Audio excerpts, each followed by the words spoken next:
이제 함께 사도신경 고백하심으로 우리와 함께 하시는 우리 하나님을 예배하도록 하겠습니다.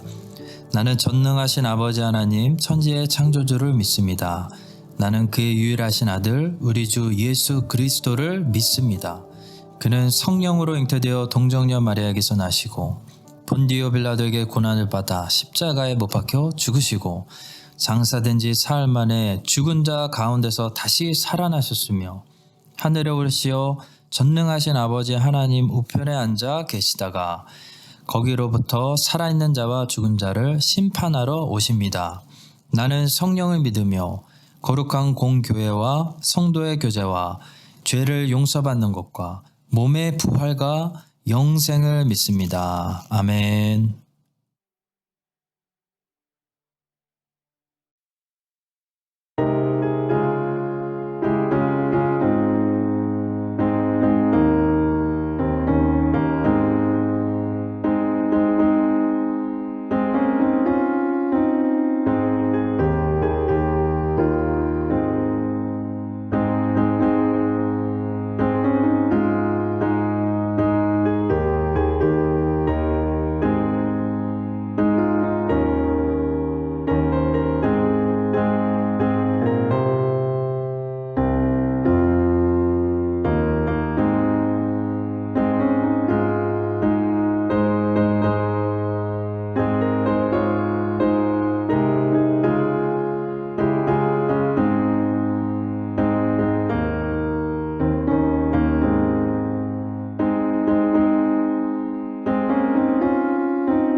교회 소식을 나누도록 하겠습니다.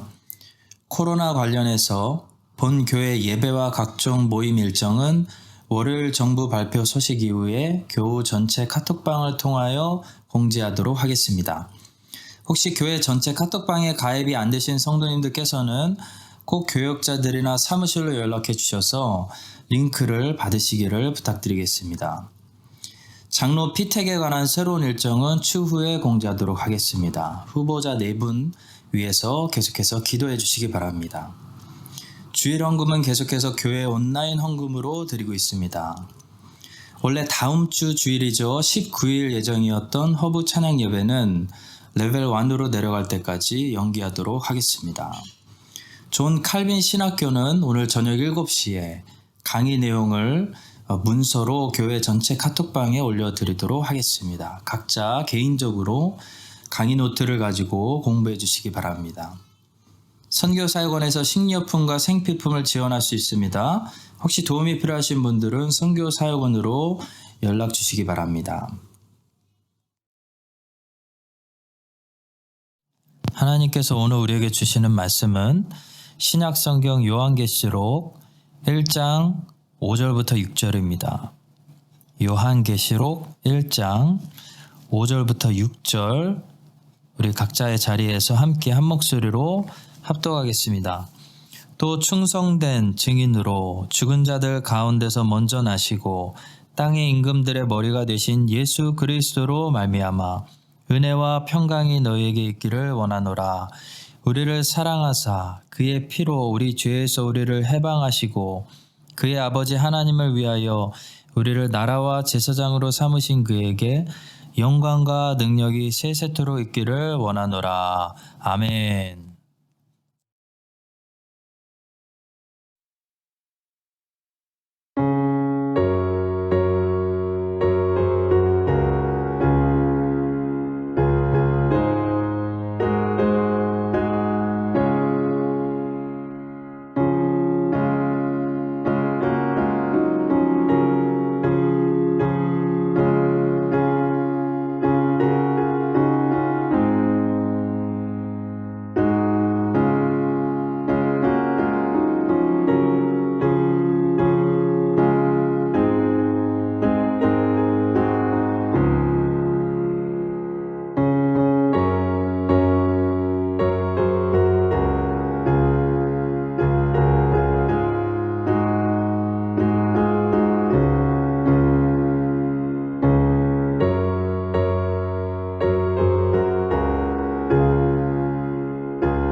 하나님 아버지, 이 시간 주님께 헌금으로 하나님께 예배드립니다.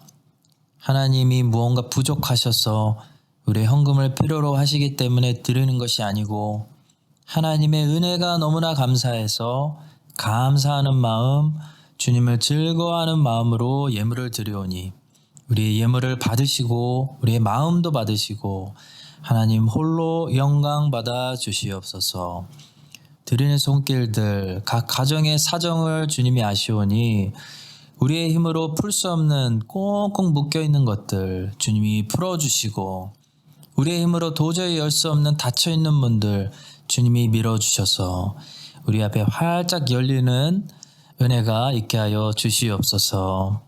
헌금을 드릴 때마다 마음의 기쁨과 소망이 더 넘치게 하시고 또 새로운 감사의 제목들이 인생에 많이 일어날 수 있도록 주님 복 내려 주시옵소서.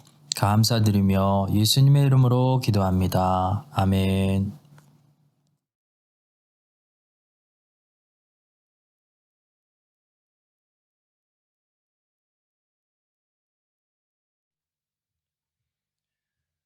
네, 오늘은 독설러지, 영광송이라는 제목으로 말씀을 전하겠습니다.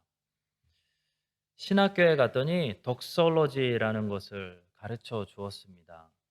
독설러지는 한국어로 영광송 아니면 송영이라고 부르는데요.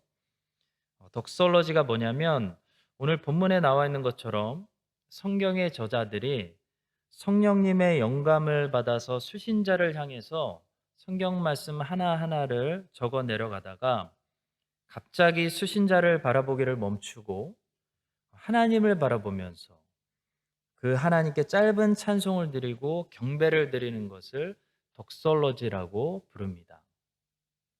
자, 성경에는 생각보다 군데군데 이 송령들이 많이 기록되어 있습니다. 송령을 어떻게 구분할 수 있냐면 저자가 누구를 향해서 지금 글을 쓰고 있는지 살피면 송령을 구분할 수가 있습니다. 자, 예를 들어 요한계시록의 저자인 사도 요한이 일곱 교회들을 향해서 일곱 교회들을 편지의 수신자로 바라보면서 글을 쓰고 있다가 갑자기 하나님을 향하여 글을 쓰게 되면 그것이 송령이 되는 것입니다. 사도 바울도 마찬가지입니다. 빌립보 교회를 향하여 글을 쓰고 있다가 갑자기 예수님을 향하여 사도 바울이 무엇을 고백하면 그것이 송령이 되는 것입니다.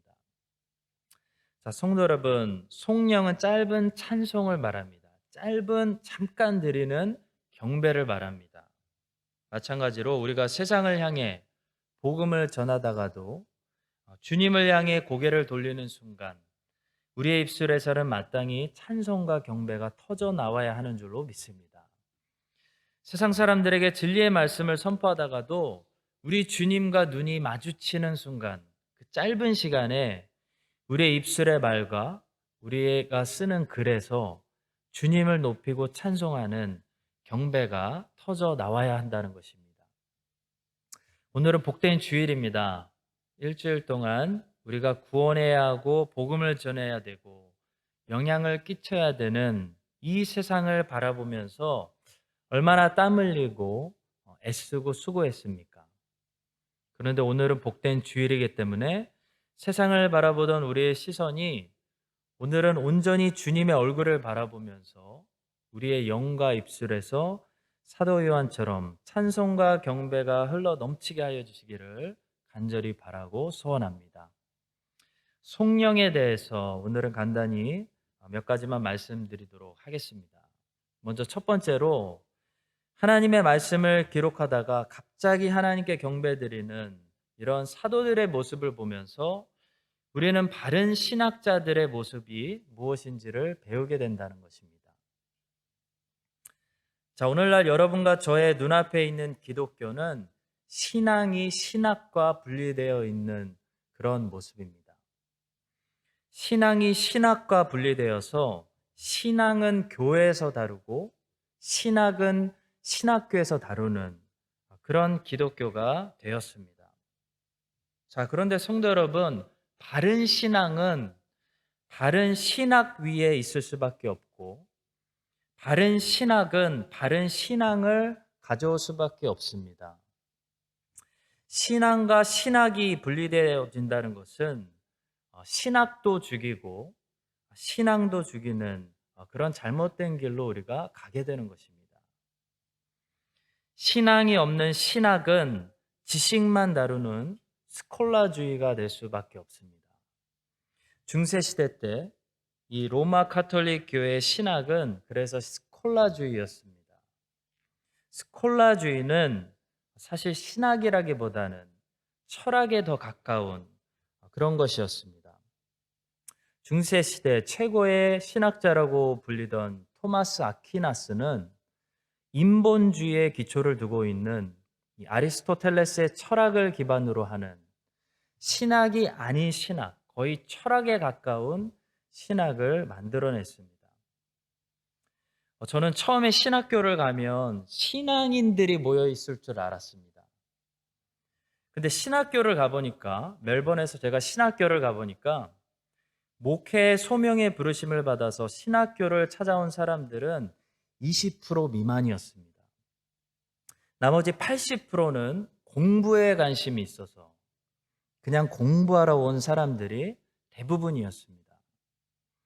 그 중에는 기독교 신학을 공부하면서 심지어 예수 그리스도를 믿지 않는 사람들도 있었습니다.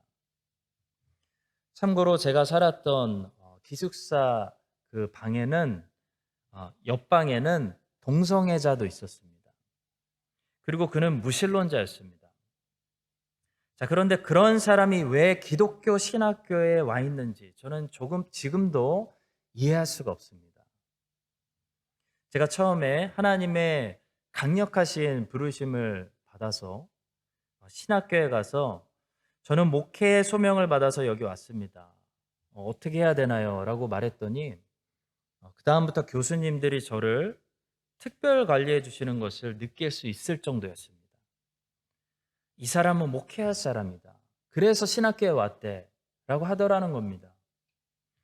여러분, 그만큼 신학교에 목회와 상관없는 단지 지식의 욕구를 만족시키러 공부하러 오는 사람들이 오늘날 많다는 겁니다. 물론 그 사람들이 다 나쁜 분들은 아닙니다. 다 좋은 분들입니다. 다만 제가 지적하는 것은 이렇게 신학을 신앙과 마치 상관없는 것처럼 다루면 안 된다는 것입니다.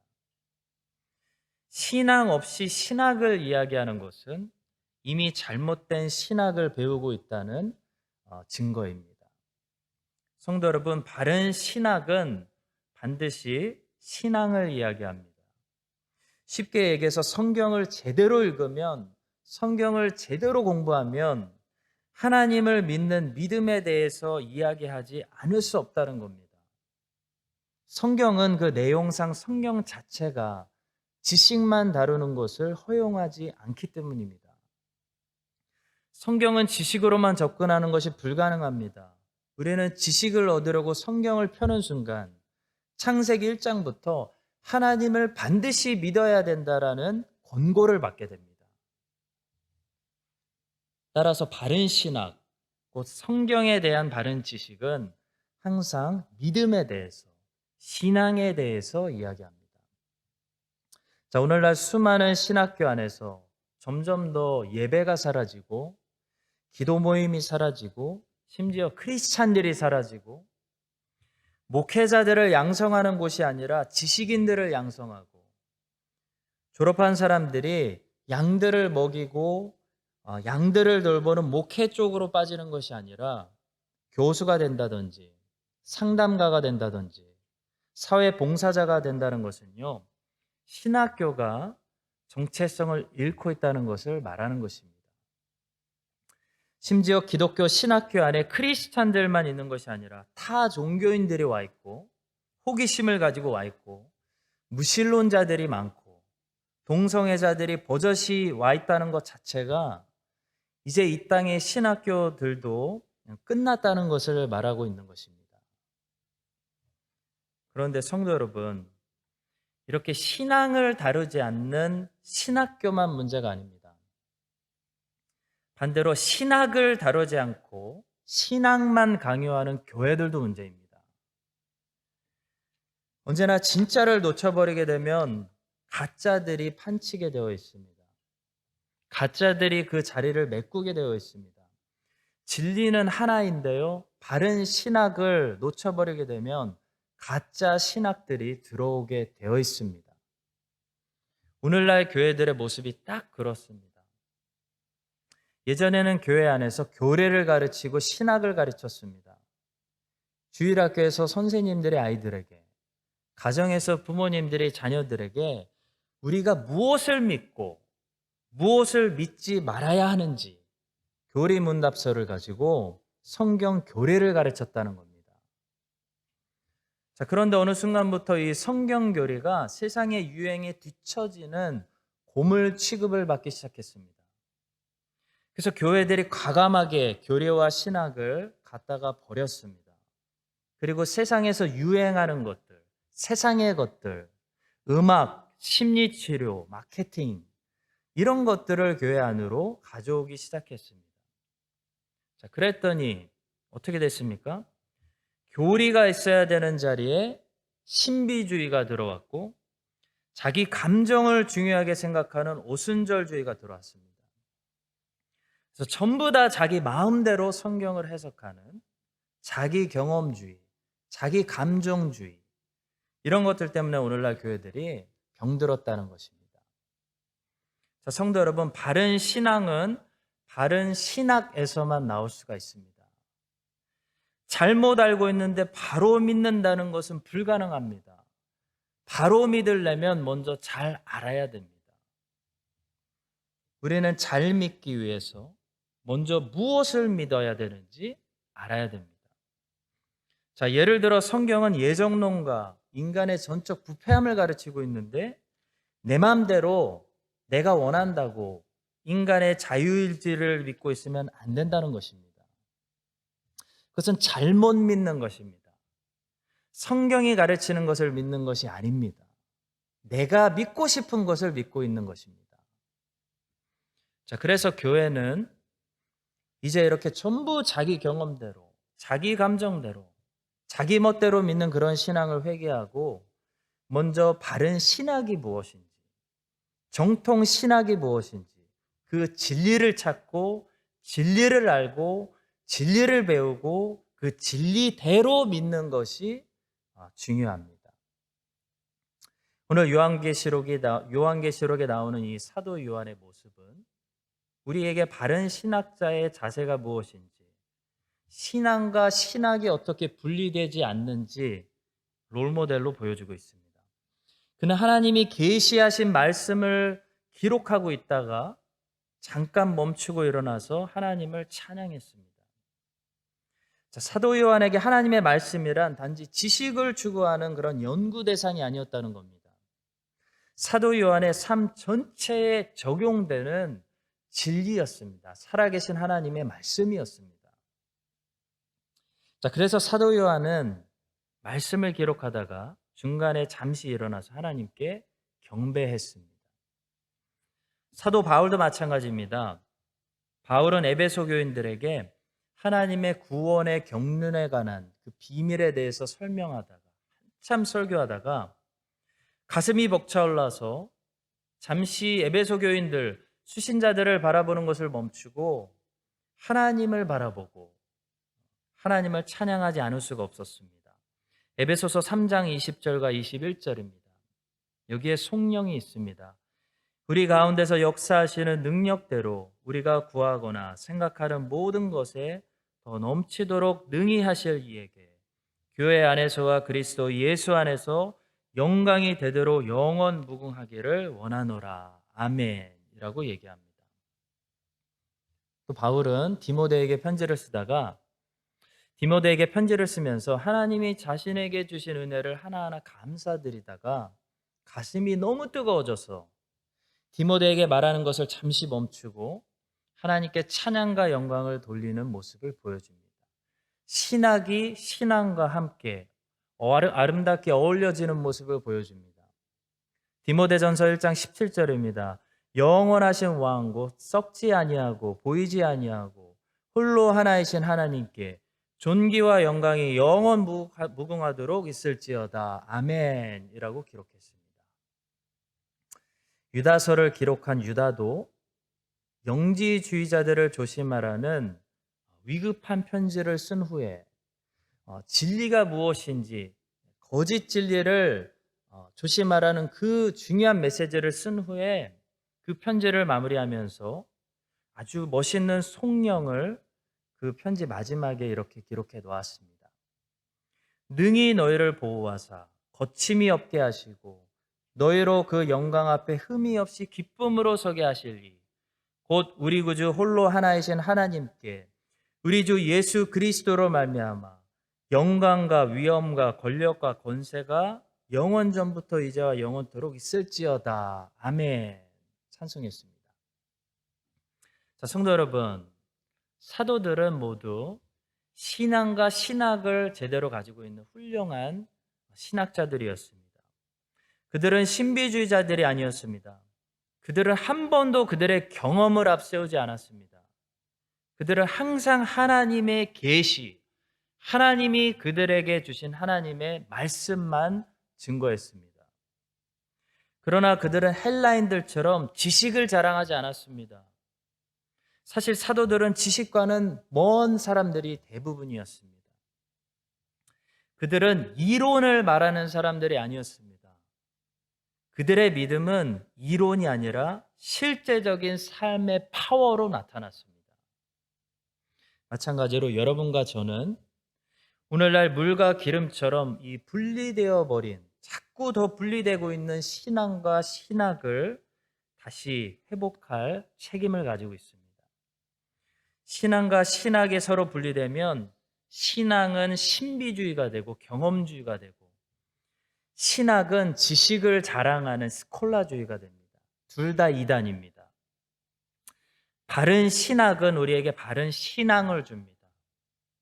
개혁주의 신학이 정통 신학이고, 우리 장로교 신학이고, 종교개혁자들의 신학이고, 청교자들의 신학이고, 사도들이 가지고 있었던 신학입니다. 이 개혁주의 신학을 우리 교회가 잘 회복해서 우리가 바로 아는 그것에서 바른 신앙을 얻을 수 있는 복된 교회, 우리 크라이스트 처치 한인 장로교회 될 수 있기를 주 예수님의 이름으로 간절히 축복합니다. 자, 두 번째로 우리는 오늘 본문에 나오는 그에게라는 단어에 집중할 텐데요. 사도 요한의 송영은 분명히 그에게, 그분에게 영광과 능력이 세세토록 있기를 원하노라. 아멘이라고 말씀하고 있습니다. 자, 성도 여러분, 오순절주의가 왜 문제냐면, 오순절주의가 교회에 들어와 버리면 더 이상 교회는 그에게 집중하는 것이 아니라 그의 능력에 집착하게 됩니다. 자, 오늘날 오순절주의에 물든 수많은 교회들, 자, 그 교회들을 목회하는 목회자들을 보십시오. 공통점이 있습니다. 오순절주의는 항상 공통점을 가지고 있습니다. 자, 주님이 아니라 주님의 능력에 관심이 많다는 겁니다. 자, 오순절 교회들에게 만약에 더 이상 은사가 나타나지 않는 것 같고 능력이 역사하지 않는 것 같으면 오순절 교회들은 다 문 닫는 현상들이 반드시 일어날 겁니다. 자, 왜냐하면 그 교회에 찾아오는 사람들이 찾는 것이 그리스도가 아니라 그리스도의 능력이기 때문입니다. 오순절주의자들은 성령 하나님을 모욕합니다. 성령 하나님께 순종하는 것이 아니라 성령 하나님을 자기의 종처럼 만들어서 자기가 명령하는 대로, 자기가 언제든지 원하는 대로 쓸 수 있는 그런 능력처럼 다루면서 삼위일체 중에 제3위가 되시는 성령 하나님을 욕되게 하고 있습니다.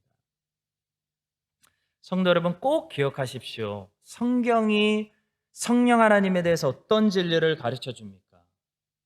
성령 하나님은 성자 하나님을 증거하고 높이는 일을 하시는 분입니다.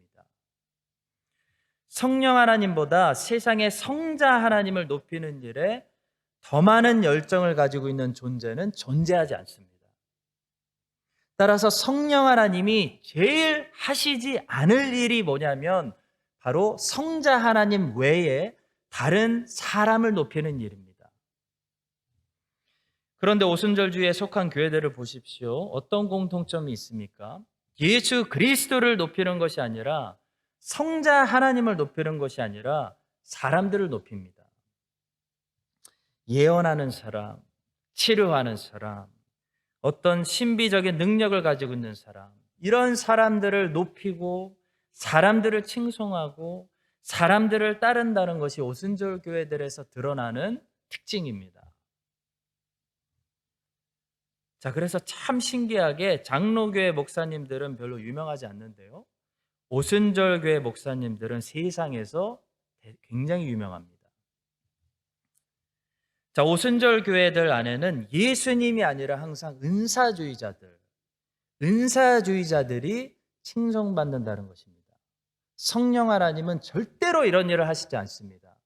성령 하나님이 하시는 일은 성자 하나님, 예수 그리스도를 증거하고 예수 그리스도를 높이는 일입니다. 제가 칼빈의 기독교 강요에서도 여러 차례 가르쳤습니다만 삼위일체론을 우리가 제대로 공부하면 오순절주의가 왜 잘못되었는지 금방 알 수 있습니다. 아주 간단합니다. 성자는 성부로부터 나오고 성령은 성부와 성자로부터 나옵니다. 성자 하나님은 항상 성부 하나님을 높이시고 성령 하나님은 자신이 아니라 성자 하나님을 높이십니다. 그것이 성령 하나님이 이 땅에서 하시는 일입니다. 성령 하나님은 성자 하나님과 분리돼서 하나님의 말씀과 분리돼서 독단적으로 자기 영광을 위해서 일하시는 분이 절대로 아닙니다. 그러니까 성령 충만이라는 말은 오순절주의자들이 말하는 것처럼 어떤 능력 충만이 아니라 성령 충만이라는 말은 곧 예수 충만이라는 말과 같습니다. 성령을 능력이라는 말로 오해하지 마십시오. 성령과 가장 흡사한 단어가 존재할 수 있다면 그 단어는 절대로 능력이 아니라 예수일 것입니다. 예수의 영, 그것이 성령님입니다. 성도 여러분, 사도 요한은 그분의 어떤 것을 바라보고 영광 돌리고 있지 않습니다. 사도 요한은 그분에게 영광 돌리고 있습니다. 그에게 영광과 능력이 세세토록 있기를 원하노라. 아멘. 오순절주의가 그분이 아니라 그분의 능력을 자꾸 욕심내고 자꾸 탐해서 우리의 초점을 예배는 초점이 중요합니다. 예배는 누구에게 예배드리냐가 중요합니다. 오순절주의가 우리의 초점을 흔들리게 한다면 번영신학은 그분의 능력이 아니라 그분이 줄 수 있는 어떤 복에게 자꾸 집착하게 만드는 유혹을 하고 있습니다. 사실 번영신학은 그래서 항상 오순절주의와 같이 간다고 할 수 있습니다. 그들은 같은 배를 탔습니다. 왜 그럴까요? 초점이 이미 그리스도에게서 벗어나 있기 때문입니다. 왜 그들은 자꾸 능력을 사모하고 능력을 탐할까요? 그 능력으로 이 땅에서 복받기 위함입니다. 건강, 장수, 형통, 재물의 축복, 다 오순절주의에서 자주 설교하는 주제들입니다. 왜 신유의 은사, 병 고치는 은사를 자꾸 그들은 강조할까요? 건강이 중요하기 때문입니다. 이 땅에서 건강하고 장수하는 것이, 복 받는 것이 그들의 초점이고 관심사이기 때문입니다. 성도 여러분, 이렇게 그리스도에게서 우리가 살짝만 벗어나도 세상의 모든 악한 것들이 굉장히 빠른 속력으로 교회 안으로 치고 들어온다는 사실을 우리가 알아야 됩니다. 왜 우리 목사님은 맨날 저렇게 까다롭고 배타적일까? 제가 까다롭고 배타적인 것이 아니라요, 진리가 원래 까다롭고 배타적입니다. 진리는 진리가 아닌 것과 절대로 타협하지 않습니다. 진리가 왜 진리일까요? 진리는 하나이기 때문입니다. 진리는 둘이 될 수 없습니다. 너도 맞고 나도 맞고가 될 수 없다는 겁니다. 진리는 진리만 맞고 다른 모든 것들은 다 틀렸다고 말하는 것이 진리입니다. 구원의 길은 하나입니다. 주님은 그 길이 좁다고 하셨습니다. 자, 많은 사람들이 넓은 길로 들어간다고 하셨는데요. 지난번에 한번 제가 말씀드린 것처럼 존 메가더 목사님은 그 넓은 길을 걸어가는 사람들이 무신론자들이 아니라, 이교도들이 아니라, 무슬림들이 아니라 이단자들, 곧 자신은 지금 내가 좁은 길을 걸어가고 있다고 착각 속에 있는 자들이 실상은 좁은 길이 아니라 넓은 길로 걸어가고 있다고 말했습니다. 정말 무서운 사실이죠. 성도 여러분, 세상에서 예수님을 안 믿는 것보다 더 무서운 게 있습니다. 예수를 믿는다고 생각했는데 내가 예수를 믿은 것이 아니었다는 사실을 나중에 발견하는 것이 세상에서 제일 무서운 일입니다. 나더러 주여 주여 하는 자들마다 다 천국에 들어가는 것이 아니라고 우리 주님은 말씀하셨습니다. 그 말은 주여 주여라고 부르는 수많은 기독교인들이 사실 주님을 잘 모르고 있다는 사실을 말합니다. 이것은 주님이 직접 하신 말씀입니다. 내가 너희를 도무지 알지 못한다. 내가 너희를 도무지 알지 못하나니 불법을 행하는 자들아 내게서 떠나거라 말씀합니다. 나는 내가 좁은 길을 걸어가고 있다고 생각했는데 실상은 넓은 길을 걸어가고 있었다는 겁니다. 성도 여러분, 예수님은요, 내 생각대로, 내 열심으로 그냥 믿는다고 믿을 수 있는 분이 아닙니다. 예수님은 하나님이 계시하신 대로 믿어야 됩니다. 하나님이 계시하신 분, 하나님이 드러내신 분, 그분이 예수 그리스도지 인간이 가공해서 내 좋은 대로 만들어 놓은 분이 예수 그리스도가 아니라는 것입니다. 이스라엘 백성들이 금송아지를 만들어 놓고 우상이라고 부르지 않았습니다. 야훼 하나님이라고 불렀습니다. 우리는 그 사실을 기억해야 됩니다. 수많은 사람들이 자기가 상상해서 인간이 가공한 예수 그리스도를 만들어 놓고 그분이 예수라고 주여 주여 부르고 있지만 하나님이 계시하지 않은 예수 그리스도는 예수 그리스도가 아닌 것입니다. 주님은 무엇보다도 말세에 여기 그리스도가 있다, 저기 그리스도가 있다라는 말을 조심하라고 경고하셨습니다. 성도 여러분, 하나님이 계시하신 예수 그리스도가 진짜 예수 그리스도입니다. 그분만이 길이요 진리요 생명이고 구원이십니다. 사도 요한은 정확히 그분에게 영광을 돌리고 있습니다. 사도 요한의 초점은 그분에게서 조금도 옆으로 빗나가지 않았다는 겁니다. 여러분과 저도 사도 요한이 영광을 돌리고 있는 바로 그분에게, 예수 그리스도에게 영광을 돌릴 수 있게 되기를 간절히 바라고 소원합니다. 마지막 세 번째로 이 계시록에 나오는 이 찬송, 짧은 예배, 이 송령은 뒤로 갈수록 그 수준이 더 높아지고 물이 강물처럼 홍수가 나듯이 더 불어난다는 것을 볼 수 있습니다. 자, 오늘 우리가 살펴본 요한계시록 1장 5절과 6절의 말씀은 요한계시록의 제일 첫 번째로 나오는 사도 요한의 송령입니다.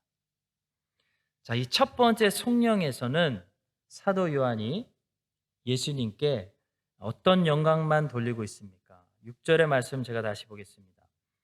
그의 아버지 하나님을 위하여 우리를 나라와 제사장으로 삼으신 그에게 영광과 능력이 세세토록 있기를 원하노라. 사도 요한은 첫 번째 송령에서 그리스도 예수께 영광과 능력을 돌렸습니다. 자, 그런데 요한계시록 4장으로 가시면 9절에서 이제 하늘에 있는 생물들이 하나님께 이렇게 영광을 돌리는 모습을 보게 됩니다. 그 생물들이 보좌에 앉으사 세세토록 살아계시는 이에게 영광과 존귀와 감사를 돌릴 때, 그리고 11절에 가시면 24장로들이 보좌에 앉으신 예수님께 이렇게 영광을 돌립니다. 우리 주 하나님이여, 영광과 존귀와 권능을 받으시는 것이 합당하오니. 사도 요한은 두 개의 영광을 돌렸는데요, 하늘에 있는 생물들과 24장로들은 하나님께 세 개의 영광을 돌리고 있습니다. 자, 그런데 5장으로 가시면 13절에서 하늘에 있는 천사들과 생물들과 장로들이 계속해서 이렇게 영광 돌리고 있습니다. 보호자에 앉으신 이와 어린 양에게 찬송과 존귀와 영광과 권능을 세세토록 돌릴지어다. 이제는 세 마디에서 네 마디로 송령이 계속해서 발전하고 있는 것을 보게 됩니다. 그리고 7장에 이르면 12절에서 거의 이제는 완전한 찬송으로 주님께 완전한 영광을 돌리고 있는 것을 보게 됩니다. 아멘. 찬송과 영광과 지혜와 감사와 존귀와 권능과 힘이 우리 하나님께 세세토록 있을지어다. 아멘.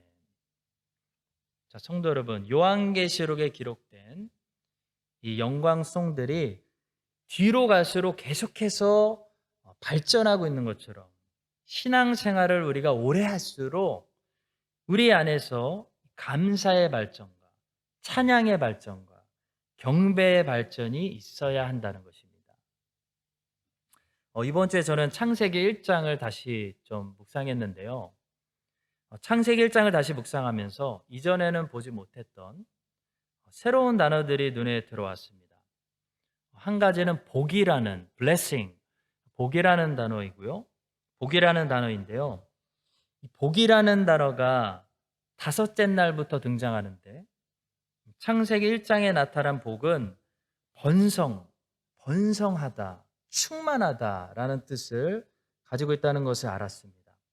창세기 1장에서는 이 복이라는 말이 두 번 나오는데요. 한 번 하나님께서 동물들에게 복을 주시고 다른 한 번은 하나님께서 사람들에게 복을 주실 때 나타납니다. 자, 한번 창세기 1장 22절 하나님께서 동물들에게 복을 주시는 말씀을 보겠습니다. 하나님이 그들에게 복을 주시며 이르시되 생육하고 번성하여 여러 바닷물에 충만하라 새들도 땅에 번성하라 하시니라. 그러니까 생육하고 번성하여서 하나님이 그들에게 허락하신 공간을 꽉 채우는 것이 하나님이 그들에게 주신 복이다라는 것입니다. 자, 두 번째로 이제는 하나님께서 사람들에게 복을 주시는 장면인데요. 28절은 이렇게 말씀합니다. 하나님이 그들에게 복을 주시며 하나님이 그들에게 이르시되 생육하고 번성하여 땅에 충만하라. 땅을 정복하라. 바다의 물고기와 하늘의 새와 땅에 움직이는 모든 생물을 다스리라 말씀합니다. 자, 생육하고 번성하여 땅에 충만해지는 것, 부흥되는 것이 하나님이 주시는 복이라는 겁니다. 성도 여러분, 우리가 정말로 복받은 하나님의 자녀라면 그리스도를 우리가 믿고 따를수록 우리 안에 신령한 것들, 우리의 믿음과 사랑과 소망과 감사, 찬양, 경배, 거룩 이런 것들이 갈수록 더 어떻게 돼야 되겠습니까? 번성해야 된다는 겁니다. 충만해져야 된다는 겁니다. 온 땅을 차지해야 된다는 겁니다. 그런 상태가 돼야 된다는 겁니다. 그 자리에 머물면 안 된다는 것입니다. 창세기 1장을 공부하면서 또 새롭게 눈이 뜬 그런 문장이 있었습니다. 하나님께서 동물들에게 먹을 거리를 주실 때와 하나님께서 사람에게 먹을 거리를 주실 때 차이가 있다는 것을 발견했습니다. 하나님께서 다른 동물들에게 먹을 거리를 주실 때는 reproduction, 다시 재생 능력이 없는 그런 풀을 그들의 식물로 주시는데요. 하나님께서 사람들에게 먹을 거리를 주실 때는 항상 재생 능력이 있는 반드시 씨가 들어있는 채소나 열매를 사람들의 먹을 거리로 주셨다는 사실입니다. 한번 창세기 1장 29절과 30절을 비교해서 읽어보시기 바랍니다. 하나님이 이르시되 내가 온 지면에 씨 맺는 모든 채소와 씨 가진 열매 맺는 모든 나무를 너희에게 주노니 너희의 먹을 거리가 되리라. 또 땅의 모든 짐승과 하늘의 모든 새와 생명이 있어 땅에 기는 모든 것에게는 내가 모든 푸른 풀을 먹을 거리로 주노라 하시니 그대로 되니라 말씀했습니다. 자, 성도 여러분, 동물의 음식 안에는 씨앗이 들어있지 않았습니다. 그러나 사람들이 먹는 음식에는 씨앗이 들어있었습니다. 이것은 무엇을 의미하는 걸까요? 이것은 아마도 하나님께서 사람들에게는 기대하는 것이 있다는 겁니다. 사람들에게는 부흥되고 번성하고 충만해지는 것을 기대한다는 것입니다.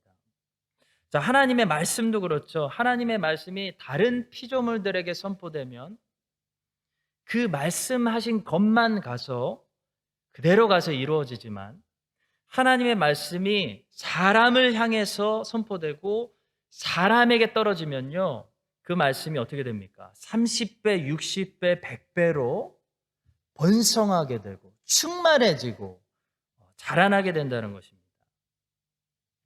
하나님은 우리의 찬양과 경배가 항상 그 상태로 머물지 않고 우리의 심령에서 더 발전되고 부흥되고 번성되게 되기를 원하십니다. 하나님은 우리의 감사가 이전보다 더 풍성해지고 충만해지기를 원하십니다. 하나님은 우리의 믿음도 우리의 사랑도 현재에 머물러 있지 않고 그리스도의 장성한 분량까지 자라나기를 원하신다는 것입니다. 사도 바울이 에베소서 4장 13절에서 이렇게 말합니다. 우리가 다 하나님의 아들을 믿는 것과 아는 일에 하나가 되어 온전한 사람을 이루어 그리스도의 장성한 분량이 충만한 데까지 이르리니 말씀합니다. 사랑하는 성도 여러분, 여러분과 저의 믿음이 매일매일 자라나게 되기를 간절히 축복합니다. 우리 안에 하나님을 아는 지식과 하나님을 닮아가는 성령의 열매가 매일매일 더 자라나서 그리스도의 장성한 분량까지 우리 안에 충만한 상태까지 번성하게 되기를, 그래서 세상을 정복하고 다스리게 되기를 우리에게 복을 주시는 예수 그리스도의 이름으로 간절히 축복합니다. 기도하겠습니다. 하나님 아버지, 오늘 말씀을 통하여 크라이스트 처치 한인장로교회 모든 구속하신 주님의 자녀들이 그리스도의 장성한 분량까지 계속 자랄 수 있도록 충만한 은혜로 채워 주시옵소서. 어제보다 더 감사하고 어제보다 더 찬양이 넘치는 행복한 삶을 살 수 있도록 이끌어 주시옵소서. 감사드리며 축복하며 예수 그리스도의 이름으로 기도합니다. 지금은 우리 주 예수 그리스도의 은혜와 하나님 아버지의 무한하신 사랑과 성령님의 교통하심이 예수 그리스도를 바로 알고 예수 그리스도를 닮아가기를 소망하는 모든 하나님의 택하신 자녀들 위해, 저들의 가정과 사업 위에 이제부터 영원까지 함께 하시기를 간절히 축원드립니다. 아멘.